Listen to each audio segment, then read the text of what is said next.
Hi, Bill White here. Okay, today I'm here to show you a little bit about the course dedication block, how to install it and how I use it.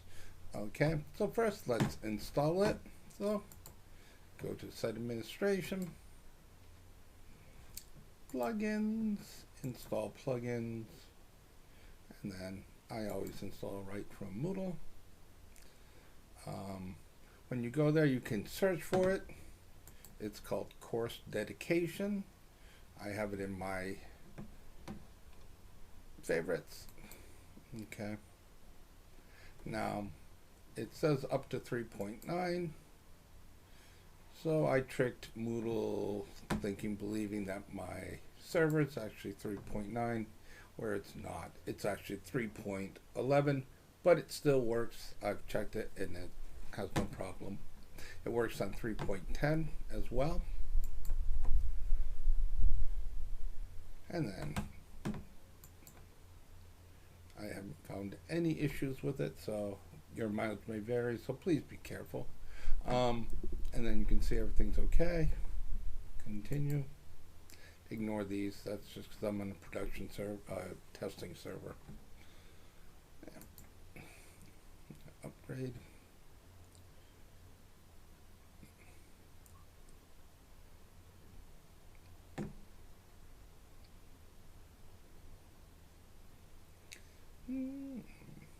Okay, taking a while. Thinking. There we go. And once you have it installed,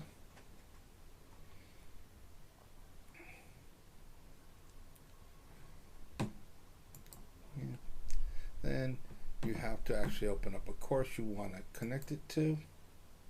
And of course, you have to make sure turn editing on. If it's not, then look for add a block, course dedication, and then it's there. And you see it's only for teachers, so only teachers see it, students would not. And you just then you can put in your time period if you want. So you want to make sure that they must click every so often to show up in this list. Okay. I usually set it to about, they must click within 30 minutes. Okay. And then calculate. The reason I do this is I like to see how much time the kids are actually spending on my website. Then it gives me an idea of their engagement in the class.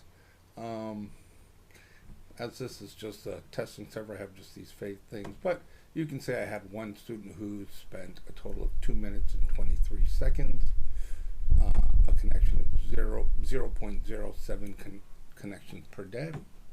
And then if you want to look at an individual student's time, you just click.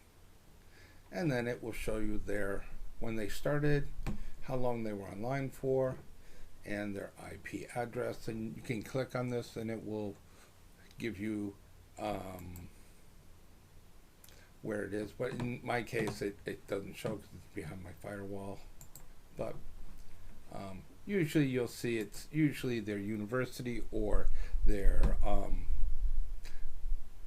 provider for their home, or they may be at a coffee shop or something like that, McDonald's, where there's free Wi-Fi. I don't know, but you can get an idea and it will show you. But some kids are smart and they have a VPN, and I've had students saying they're connecting from Europe, and I know they're not, but it's okay.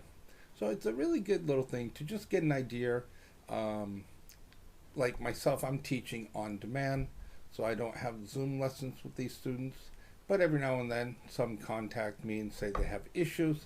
This is one way to see if they're actually interacting with the website, or if they're trying to pull something on me and think I wouldn't know they're trying to get me give them an extension because they missed the deadline or something like that. But as a rule, that doesn't happen occasionally. So you can always call out kids if they're that way. But this is just one more thing. It's just like your activity completion. It shows what they've done, but this gives you a little more on the amount of time they've interacted with your website. I don't tell them this, so they're not trying to game it because they don't know of it. But and it doesn't affect their grade, but it just helps me to keep track of what they're doing. And your mileage may vary, so but it's that simple. And good luck and happy Moodling.